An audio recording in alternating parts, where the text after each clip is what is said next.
What's up, guys? My name is SnyperSama, but you can call me Sniper. Welcome back to the channel.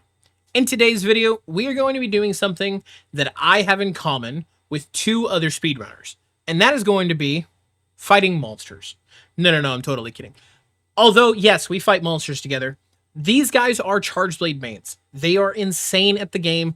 The amount of skill these guys have is crazy, okay? I am nowhere near that level, and I'm good at the game, okay?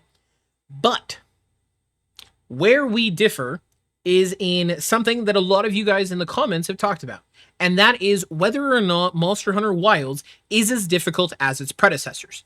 So what I did was I went back and I found the two hardest monsters from the two games prior to Monster Hunter Wilds. Both of those are going to be Monster Hunter World and Monster Hunter Rise. Whereas most of you guys have talked about the difficulty scaling in the DLCs or the expansions for those games, we don't have one yet for Wilds, meaning the hardest monster we have to compare everything to is Arch-Tempered Arkfeld. There is a lot of people that compare Arch-Tempered Arkfeld to Fatalis, to Primordial Malzeno, both of which are the final monster fights for Iceborne and Sunbreak. Because they always get kind of lumped in together along with like Elatrion and Gogmazios and a couple other big monsters, these are the three that I see the most talked about, other than like Ruiner Nergigante, okay? The idea behind today's video is going to be, as a Charge Blade main, watching two Charge Blade speedrunners to figure out one thing. Is Charge Blade in Monster Hunter Wilds actually as good as it used to be, is question one. Question two is, are the old Monster Hunter games as hard as we actually thought they were? Personally, if I were to say something right now before watching any of it, I would say that older Monster Hunter games are harder in the aspect of you needed better positioning. But that's it. The monsters that we fight in Wilds are significantly faster. There is a lot more going on, and that's part of the appeal to the focus mode, is that you can track the monster easier. So, what do you guys think? Do you guys think that the games that we had before are harder? Maybe they're just less polished. Maybe they're not done as well because they're older games. Or do you think that Monster Hunter Wilds is harder because it's newer? Because it is more polished? Because we have focus mode and we're still struggling with some of these monsters? The idea behind today's video is to have you guys answer that question. Without further ado, let's watch Coke Machine on the Charge Blade against Fatalis, the final boss of Monster Hunter World Iceborne. So let's go ahead and turn this up a little. It is currently playing through my computer. There we go. So we can see here he's already flying in. He has a purple sharpness weapon, which is really nice. Obviously going to be really good. He's going to pop all of his buffs right now. He's got Rocksteady to avoid the initial roar. Really good movement. Smoke Bomb to confuse the Fatalis. What he's doing right now is the Clutch Claw from Monster Hunter World Iceborne. Basically, it is tenderizing what he is going to be attacking. Increase the amount of damage that it takes. Looks like he's got a little bit of a modded Charge Blade because I'm seeing some effects. And he is using a heroics build, meaning he should be staying down here at this very low life. You can see there, right on the body of the Fatalis, you can see the little white scar marks that you'll see appear. You can see it on his chest right there. Basically, it is their equivalent of focus mode and the wound system that we have. Honestly, he's doing pretty good as far as damage goes. He's just kind of spamming the slashes of the Savage Axe mode.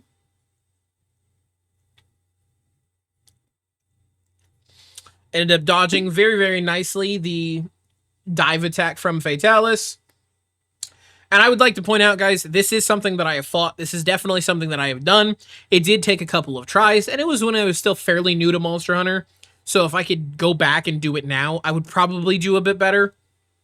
But nonetheless, it is definitely one of those hard fights. You can see here, this is a damage check. Essentially what happens is once you do enough damage, Fatalis runs, you have to get behind this cover. Once you're behind this cover, you have an opportunity to kind of reset everything before getting back into the fight. Smoke bomb to confuse the Fatalis, so he has quite a few free shots with the ballista. Still aiming at that chest plate of the Fatalis where the tempered wound or the clutch claw would have gone into effect. Quite a few shots out, ends up knocking over the Fatalis and is moving up. Smoke bomb yet again, that way he can start his damage combo, and the Fatalis ends up being confused when he wakes up. There we go. Really good guard right there on the roar. You can see a little bit of Dragon Pod right just appeared. That is going to be an indicator of slinger ammo, basically meaning that Fatalis has lost X amount of health to where he drops one of those. Good block once again on another roar to make sure that he's not interrupted. Retreat into the fort and use the barricade from the commander. Another damage check. Basically what you do here, you full heal to make sure that you don't die because you start taking damage very, very easily. You get behind this wall, hit the lever, you sharpen up, reset, and you go back in. This is a nuke mechanic, kind of like Omega when you don't hit the Drusilla check. This is exactly what will happen. So he's letting the fire burn himself all the way back down. This is to get the heroic skill activated again, which just happened. And he reapplied his demon drug, which is going to allow him to do more damage. One thing I've noticed is he has not broke the head yet, which means all of these fire attacks are still going to be doing massive amounts of damage. So he needs to, I assume he's going to break the head right now while the one-shot binder is active and he's sitting on the ground, but who knows?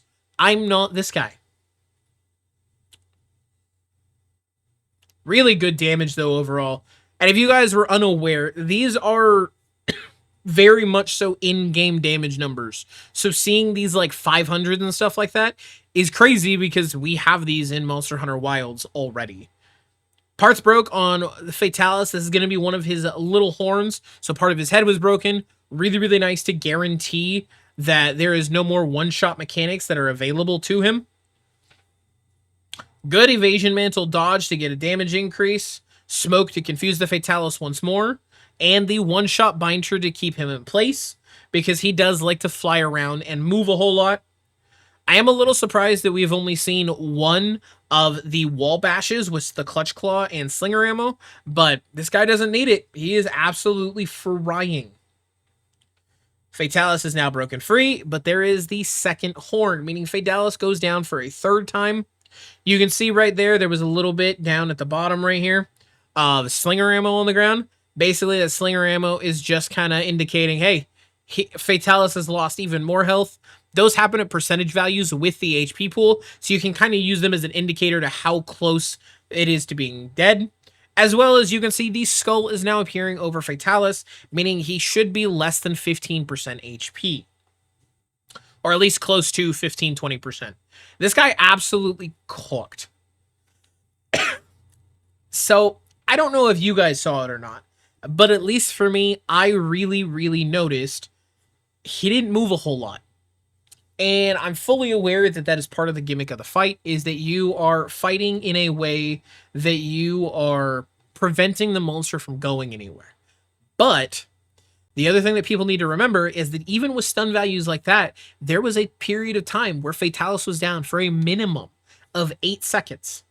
I want you guys that have played previous games as well as Wilds to sit there and think, when was the last time a monster stayed down for 8 straight seconds? Food for thought. I'll make sure to link his video in the description. Really, really good run. Really, really impressive. And as a charge lane main myself, I would love to say that I can do that. But let's be real. I can't. Now we move on to my favorite monster in the entire Monster Hunter series, Malzeno. Specifically, the Primordial Malzeno. This is from Monster Hunter Rise Sunbreak, which is a newer iteration of Monster Hunter than Iceborne is, and the game that came out right before Monster Hunter Wilds. For me, at least, this is going to be an absolute banger. I love Primordial Malzeno. It is my favorite monster in the entire series by far. And it is the only monster in the entire series that I have not been able to beat within my first 10 tries fighting it. Which means it holds a special place in my heart, both for difficulty and for design. Without further ado, let's watch this guy absolutely destroy Malzeno in 3 minutes and 24 seconds. And it's the hazard one, where it's even a higher level and even harder difficulty. So this is Cage. We wire bug immediately in. Skill Embolden. Really good guard off the edge there to fully charge up his files. Shield fully charged already as well. Now, Primordial Malzeno, that was a really good wire bug cancel or counter. Directly into a ton of damage. Unfortunately, it still gets roared. Good counter once again. Malzeno is considered one of the fastest in Monster Hunter history, just as a monster himself. And in this game specifically, he was extremely fast. This guy is absolutely cooking with his wire bugs and the counter at which he is hitting them. Frenzy Bloodlust active, giving him health on hit. Coalescence as well as Blood Awakening, also doing the same. This guy is absolutely cooking, I'm not going to lie. You can see there, he's using SAED instead of the Savage Axe, like the predecessor was doing in World against Fatalis. This is just really, really good gameplay. The SAED spam is going crazy. He actually gets hit there, which is the funniest part, because he still is just absolutely devastating Malzeno, and it's not even close. This monster was definitely one of those that took me a little bit of time to finally get down, but once I did, he went down, and he went down hard. Malzeno is such a cool monster with the teleporting, the dashing around the map, the using its wings as like blades. Super, super cool design.